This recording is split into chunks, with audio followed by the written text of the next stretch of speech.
guys, welcome back to another episode of E&Ftv. This is the first episode of 2026, and I couldn't be happier than be recording with my good friend Danica. Danica, thank you so much for joining me yet again on E&Ftv. Hi, Tom. Woohoo! We're here. We're together. It's a new year, a new start. We made it. We We made it. made it. Yeah, and you're looking great and you're back in full force. So I'm very happy to see a smile on your face, Tom, and being back here. Oh, bless you. No, bless you. No, it's good to be back. It's good to be back. And the thing that we're looking to do with this series in particular is we're going to be, so for anyone watching, we're going to be doing 4 episodes throughout the year, all looking at the trends going on in the global hospitality and travel market. And Danica is the guru in that space. And I want to be hearing throughout the year what's going on in our industry, what's going on in terms of what people are going to be looking at in terms of the actual consumer, the traveler, what their focus is going to be with their tourism, and looking into some pretty surprising data, or for me anyway, because I'm not ever really exposed to this, Danica. So this is going to be another good one for me. I have no doubt you're going to be throwing questions at me about what I think certain percentages are of whatever. No doubt I'll probably get all of them wrong, but let's see how we get on. But no, the last one was really, really interesting, and I loved it. And I know that we had a lot of engagement from the audience as well. So I'm looking forward to kicking this off with you this year. Another partnership, which I'm really proud of. So thank you so much for doing this with me in 2026. Thanks, Tom. I love it. And I'm excited that now we have them scheduled. We've got the four, we're there. Yeah, yeah, So let me just provide a quick recap of 2025 sure. from a guest experience point of view. So this is looking at the way that we travel Hmm. and why we travel. And 2025 was a real game changer from Okay. a guest perspective. So all the data in 2025 showed us that guests want more than just a room. Yeah. Guests want stays that are authentic, memorable, and have connection. And that was a huge transformation for hoteliers because it Mm. went beyond the typical upsell strategies or what is a room package or even what should my room look like. So I think 2024, 25 was like a real line drawn in the sand. Yeah. And that's kind of changed guest experience. And as we enter 2026, some of the data that's already coming out. I mean, January is my favorite time of the year because I get all the reports and I'm like, right, let's go. This It's is why there was kind no one better to do this with. So yeah. yeah, and when you say I'm a guru, I'm not. I'm just good at collecting reports from other people. Okay. Um, and yeah, so the data's kind of sticking to those themes of why are we traveling and how are we traveling and what is the expectations. And again, it's going to be a really fun year for hoteliers to be able to navigate that Yes. landscape and have fun. Yeah, yeah, So we'll, okay. we'll kick things off. So if we look at 2025 themes, it was authentic, Yeah, memorable, and yeah. connection, and I think a lot of that's the rise of AI, life being hectic. We really are seeking connection. Hmm. 2026, what the data is showing us from a number of big reports, which I'll go into in more detail, is really building on that and taking it a step further, where it is about slowing down. It is about Yeah, okay. not just connection and authentic stays, but stays that are going to move me, stays that are going to heal me, stays Yes. that are going to grow me. So it's kind of like an evolution of having meaningful stays in 2025. Hmm. Guests are looking for stays that are bringing results in a very calm way in 2026, which is kind of a reflection of everybody's psyche, right? Is Uh, is that is that is that do you think that's also due to travelers now, or people, we've got a younger generation coming through now. I know that the younger generation, at least from the stats that I've seen from an alcohol consumption perspective, it's a mhm, lot lower now. So people mhm, are a lot more focused on what they're eating, what they're drinking, what they're mhm. doing with their time. And as you said, Yeah. I love the fact that you use the word healing, because I think the more and more conversation that I'm having, it is definitely going towards that well-being Yeah. side of things. and like with the well-being side of things and the mental mindset of side of Hmm. things, it's like finally has a place. It's not like hippie, it's not woohoo. It's like Yeah. absolutely in any business you need to look after yourself, to show up, to be the best mum, to be the best friend, to be the best Sure. person. You need to look after yourself. And I think, healing, wellness, 2025 has been a lot more widespread, Yeah. which is great. And that's impacted the data. So I'm going to share some stats here from two big hitters. One Okay. is the Hilton 2026 report called the Whycation, Okay. why people are staying. And the other one, and I'm going to mix between the two, is from booking.com, their 2026 trend report, which is based on 29,000 travelers, okay, across 33 Right. countries. So pretty good, a good standard. And Yeah. it's the shift, like we said, is very simple. It's all about self-expression, Okay. and really focusing on ourselves. So a great example, ironically, which I don't have a stat on, but I keep reading about it on LinkedIn, and both from the business side and the consumer side, my friends also looking for this kind of stay. Hmm. And if you think about 2024, 2025, if we look at food, great example, Okay. you know, 2024 hotels realized that we really need to focus on F&B in order to grow revenues, occupancies maxed out, ADR rates are maxed out. Let's look at the revenue. So that was great, a big focus Sure. on that.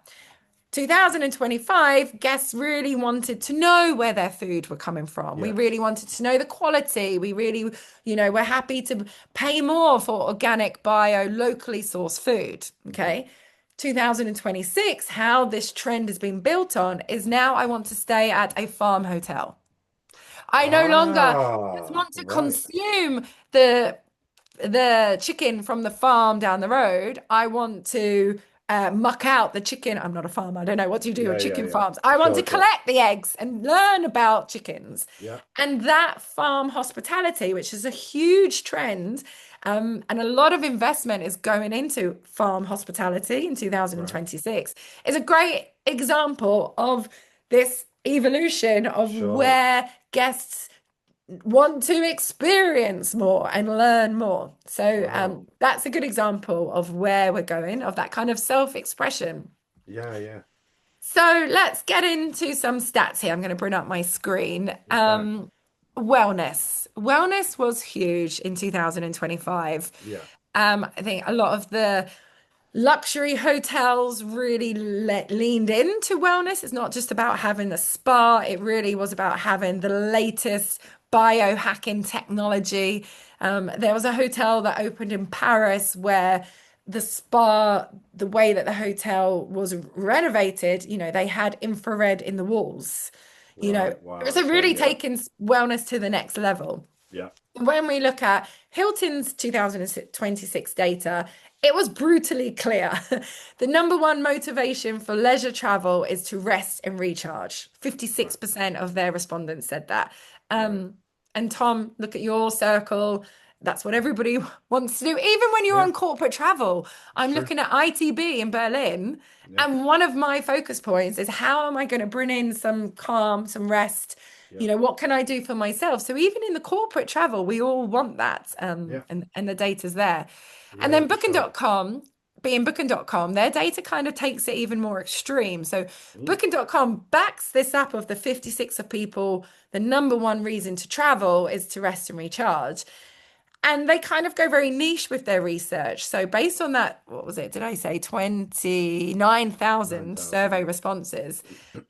Nearly 80% were open to booking a skincare-led glowcation. So, Okay. like, let's glow up, like Yeah. skincare Yeah. wellness. They're willing to book a whole travel itinerary around skin regime. Wow. Um, and in fact, 59% said that they would use AI to identify destinations that are aligned with their personal skin needs. So, Wow.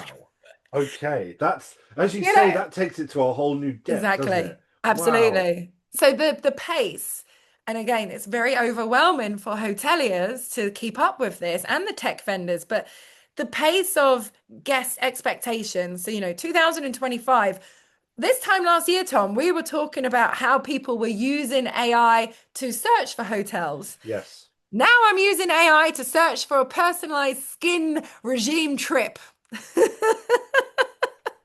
Do you like genuine question? Do Yes. you where do you think the customer or the guest expectation will that ever reach a limit? Because my sort of thought process, right, with the farm side of things, Yeah. you've gone from, somebody wanting to know that it's locally sourced to someone that wants to eat from a farm just down the road to now someone that wants to eat or stay and eat at a farm. The Hmm. next thing really is to own a Buy a farm. farm. so Exactly. so Exactly. do you see a level of which the expectation will stop, or do you think it's just going to keep on going and the complexity will just widen and whatever?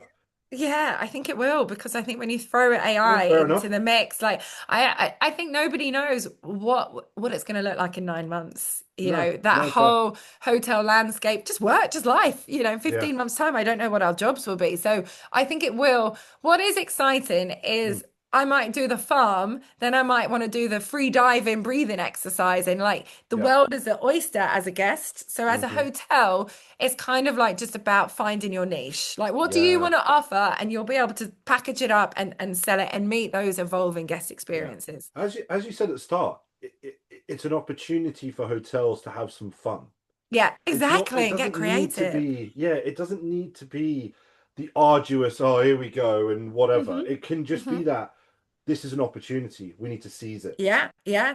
And Yeah. I know another sticking to the wellness theme when we met last year, Tom, one of the Mm. things was all about sleep and the importance of sleep. Yes. Now Yes. that's kind of gone on steroids as well. So Okay. Where are we Booking.com, at now? yeah, Booking.com's data, 75% are interested in sleep enhancement suites with Carcadian lighting. Oh, wow. So it's Okay. no longer I just want sleep. It's like I want to have sleep data. I want the lighting. I want everything else. So Wow. I guess we can kind of blame like education and podcasts for this. Like the guest Yeah, is fair. your average guest is very informed on Yeah. what they need to get the best out of themselves. Okay. Yeah, fair So enough. how does this impact, the UK hotels or hotels, that were listening maybe? It's like think about quiet as a product. Sleep is a product. We saw that. We know recovery is a product. Yeah. But how can you make it a step further into really this quiet, this slow pace? There's a lot of Yeah. luxury resorts that are offering silent, retreats. Mm. So leaning into that and maybe look at a rest promise where it's not just a sleep retreat. You have quiet hours in your property, you have pillow menus, you have caffeine Yeah. cutoff options, you have a check-in that doesn't feel like admin. That's, Mm. like, so basically, 2025, think of your pillow menu. 2026 is think of sleep as a whole guest package, a guest Yeah. experience. So Yeah. Yeah. that kind of like rest really motivation becoming the one is a big thing. Another trend is all about families. So Okay. there is a lot of data around, working parents and screen time. We now know the damage of screen time, and a lot of Yes. parents are understanding that maybe that's not part of their day-to-day life. So we're dedicating holidays and leaning into no screen time Yeah. holidays, Yeah. and making that a real movement. And also being more playful, but more intentional with the family holidays. Hmm. So, families aren't just about traveling together, it's about dedicated time. Yeah. I haven't seen my kids this week, but it's okay because on Easter, I'm going to have 2 weeks dedicated to them. Yeah. Yeah. So Hilton's report shows that 84% are seeking opportunities for the whole family to play together. Right. Um, and values, 86% of people value experiences more than material gifts. I Mm. actually did this myself at Christmas with the wider family. I said Okay. to the Oma and the Opa and the Nana and the Papa and the Yeah. Nana and the Granddad, guys, like, can you give tickets and experiences? Sure. Like 5-year-olds want to have 5 ice creams. That's as cool as the shitty Paw Patrol plastic truck. Yeah. Yeah. So Yeah. For I sure. I leaned into that. 58% of parents plan no screen time moments on trips. Right. And Interesting. 73% of those travelers with children or grandchildren expect to encourage kids to help plan. So Okay. actually, it's kind Getting of them like involved. getting them involved Yeah. in Yeah. what do you want from a holiday? What does Yeah. that look like? So, again, a practical tip for any operators that have family rooms is Mm, like, again, take that on steroids. yeah, What is the booking journey? Are you going to have a separate fun booking journey for kids? that's such a How good can idea. you involve the kids in the check-in process? Yeah, Can they have their own little authentication crayon sign? yeah. These are really like fun, simple, low cost investment things that Mm. you can do that really play nicely into this trend of making it family trips more intentional and more playful. Because my immediate thing when you said that was, if you asked a child, right, we're going to go on this amazing holiday, if you had to pick out of all these things, what would you want to do? And I guarantee if you had play on a tablet, but in those things of going to a water park, going to do this, Absolutely. going to Yeah. that, they just wouldn't tick the tablet. They just No, wouldn't. no, exactly. And because they want to spend times with their family. And I Yeah. think a lot of hotels do this really well at Easter and at Mm, Christmas. Like they yeah. have the Easter egg hunts and you can go Of around, course. or they have the little Christmas making activities. But why not do that all year round? Yeah. Why not have scavenger trails around your property, Hmm. or mini foraging in your garden, or, Yeah. decorate your own kitchen moments, not just come and make a gingerbread in Yeah. December. And as So, you said, if we look at the farm side of things, kids love farms. So absolutely. they'd love to get Yeah. in like knees deep in the mud and all the rest of it and Yeah. feeding goats and all that. Yeah, that Exactly. makes so Yeah. much sense. So this is a really fun way, and I think a very easy way for a hotel to kind of create, a brand for themselves, a name for themselves, stand Mm, out from the crowd by just leaning into families traveling together and booking together. right. I love that. So, and then we have the whole, guests want to feel local, not just visit, which was a Yeah. big switch in 2025. Guests, purposely avoiding the busy tourist place. Over Yeah. tourism was a big theme. Barcelona, where I live, there was a lot of riots. Some of my friends didn't Yeah. come and see me because they were scared to get an egg and water thrown at them. So Yeah. that was a big shift in 2025, like the way that we travel, and the impact that we leave in the locals. Hmm. So again, really important to think about if you're a London hotel or a Mm, Barcelona hotel, how are you going to be sensitive around that? And that's like the local feel again. yeah. So Expedia's 2026 data shows that 57% of their data are likely to attend a uniquely regional sporting event whilst on a trip. Okay.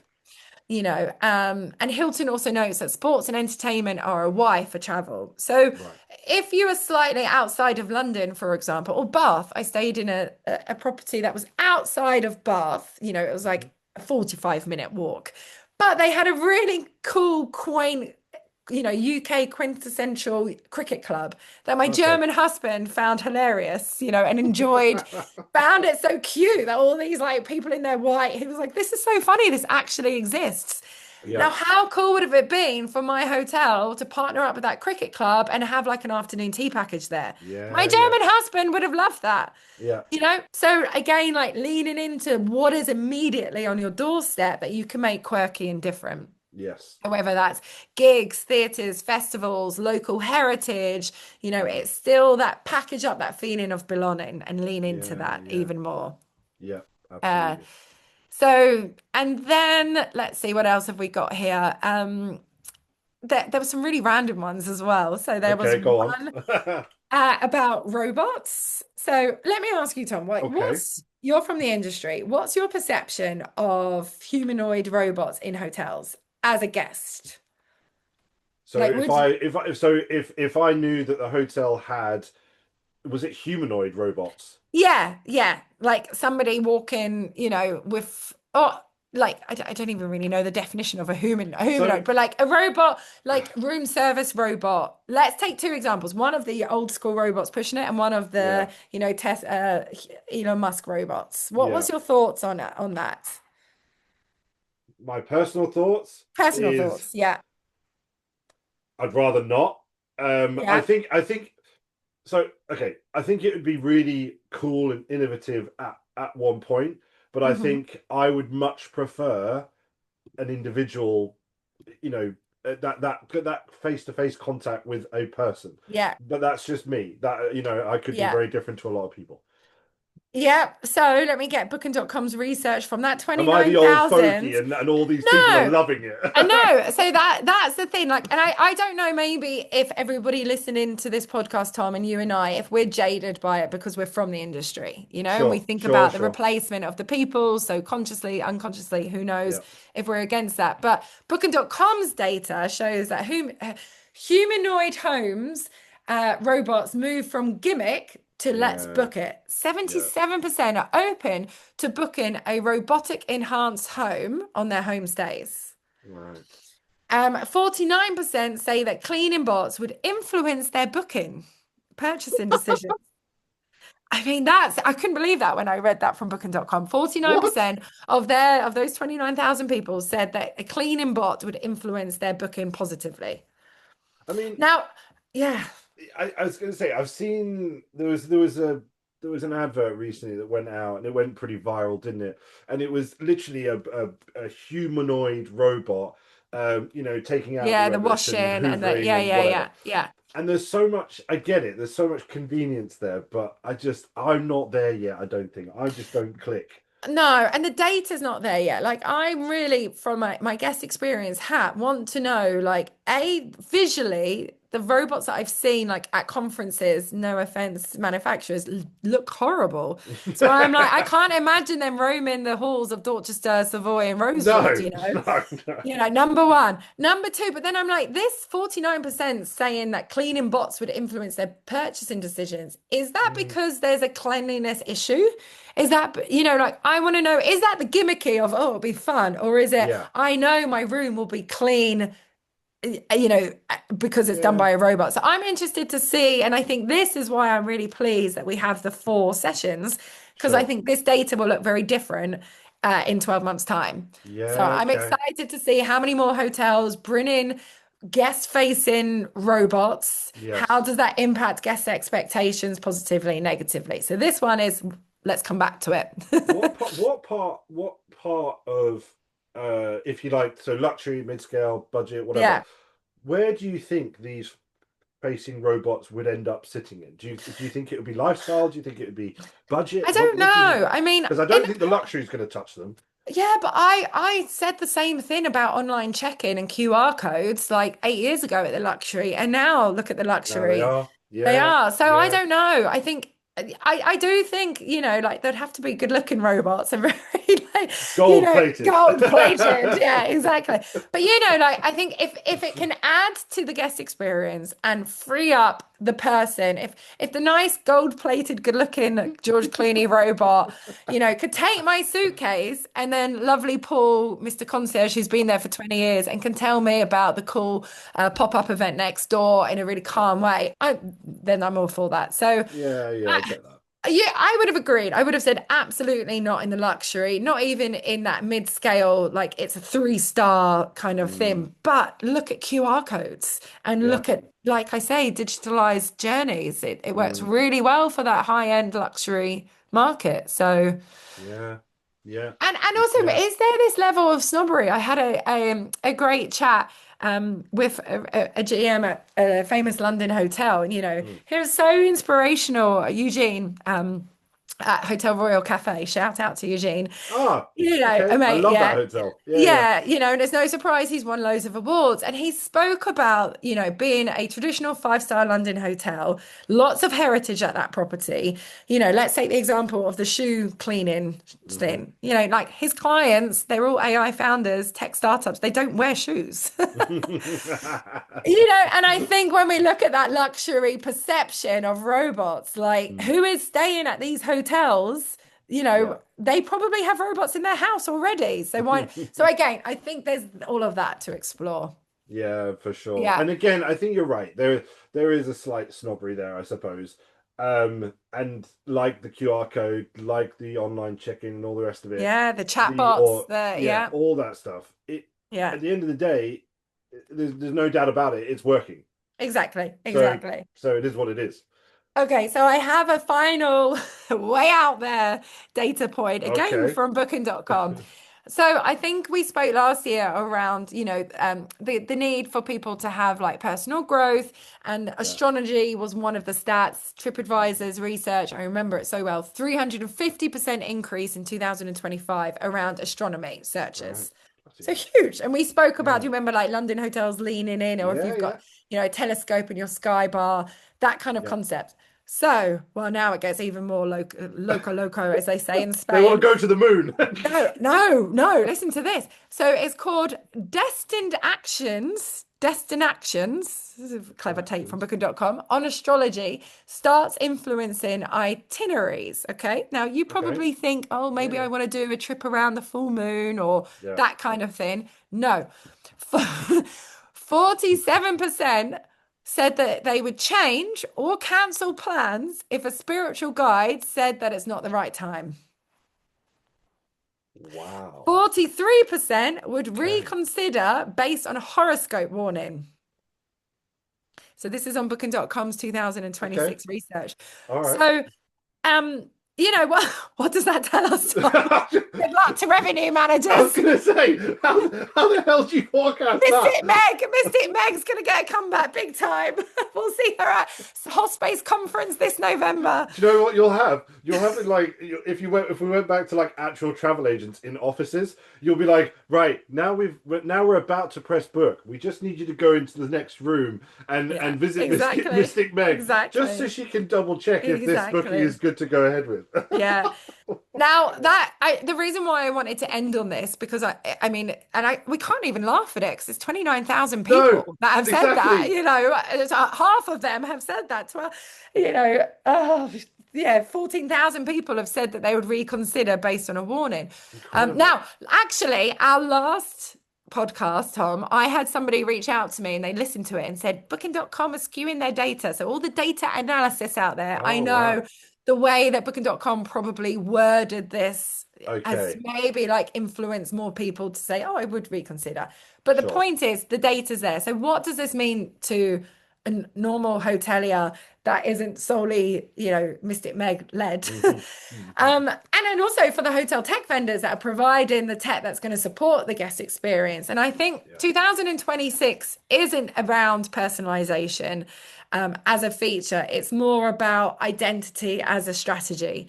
So, whatever Right. that is it the farmhouse? Is it the sleep? Is it your staff? Whatever. Is it the local old pub next to your property, the cricket club? Whatever it is it's Yeah. like you have to lean into that as your identity.